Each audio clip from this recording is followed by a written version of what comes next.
Olá, amigos. 1º de maio de 2014, a Voz do Brasil pela Vida. O site Consultor Jurídico dá conta de uma decisão extremamente importante do Supremo Tribunal de Justiça de Portugal. Equivale ao nosso Supremo Tribunal Federal. É a Suprema Corte de Justiça do país irmão. Numa contenda relacionada com direitos civis do nascituro, que opunha uma decisão de primeira instância a respeito dos direitos de um nenê que no ventre materno perdeu o pai num acidente de automóvel, e o Tribunal de Segunda Instância, a Corte Constitucional de Portugal declarou e tomou como base os estudos do professor Pedro Paes de Vasconcelos, professor de Direito da Universidade de Lisboa, que o nenê no ventre materno, o nascituro no ventre materno, é um ser humano com todos os direitos de dignidade próprios da pessoa humana. A Suprema Corte tomou as palavras do professor Pedro Paes de Vasconcelos para proferir a sua decisão, assegurando os direitos de um nenê que, por ocasião do acidente que matou o pai, estava ainda no ventre materno. Isso é extremamente importante por impactar o mundo jurídico, mas principalmente por mostrar uma posição da Suprema Corte em Portugal diferente do rumo tomado recentemente e, surpreendentemente, a nosso ver, por aquele grande país católico, um dos maiores países católicos, um dos principais países católicos do mundo, onde, entre outros santuários, temos o Santuário de Fátima. A população de Portugal, recentemente, num plebiscito, optou pela legalização do aborto em certos casos, com aquelas famosas restrições que nós sabemos muito bem quais são e sabemos muito bem também que não funcionam. Uma decisão extremamente auspiciosa que pode levar a uma reversão completa de decisões em outras instâncias do país que foram permitindo e flexibilizando os permissivos de aborto numa atividade política das cortes de justiça daquele país, como vimos aqui, até chegar a abrir caminho, a promover as condições políticas para o referendo que, infelizmente, consagrou esse suposto direito. O tribunal citou vários doutrinadores, além do professor de direito mencionado. E esses doutrinadores mencionados, citados pelo tribunal, todos afirmam que o nascimento é apenas um marco na vida, não é o início da vida.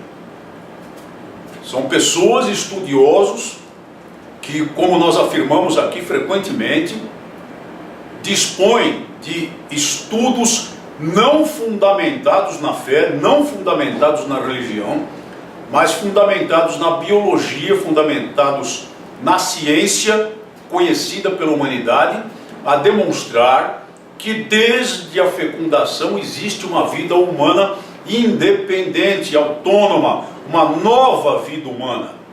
Embora, é claro, em suas primeiras fases, o nenê dependa do ambiente do ventre materno para o seu desenvolvimento.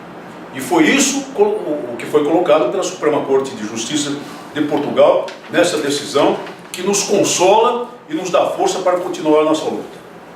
No nosso país, vota-se atualmente o Plano Nacional de Educação, e há um pormenor importantíssimo desse plano, que é a inserção da ideologia de gênero como uma meta, uma das metas do Plano Nacional de Educação, de acordo com o projeto original da famigerada deputada Janete Pietá, do PT de São Paulo.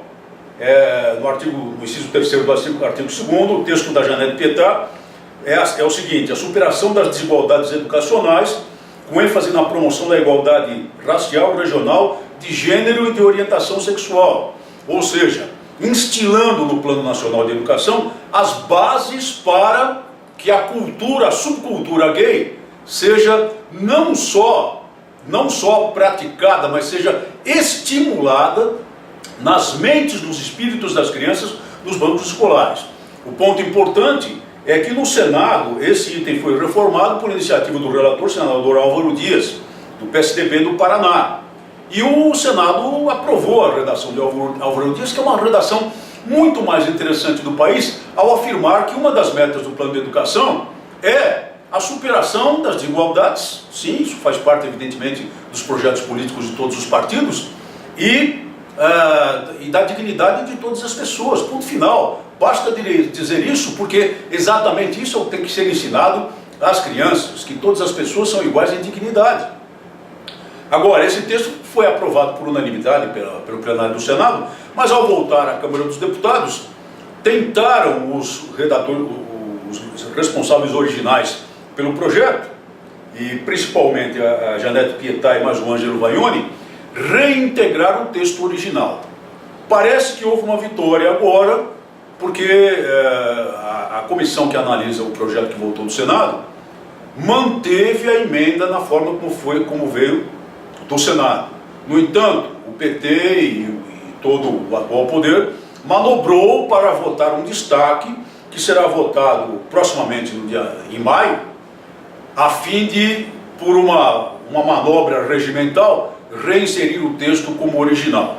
Vamos pressionar os deputados da Comissão de Educação da Câmara, principalmente, para que seja aprovada a redação oriunda do Senado, uma redação muito mais adequada politicamente, uma redação muito mais adequada juridicamente, uma redação muito mais adequada para os interesses do país.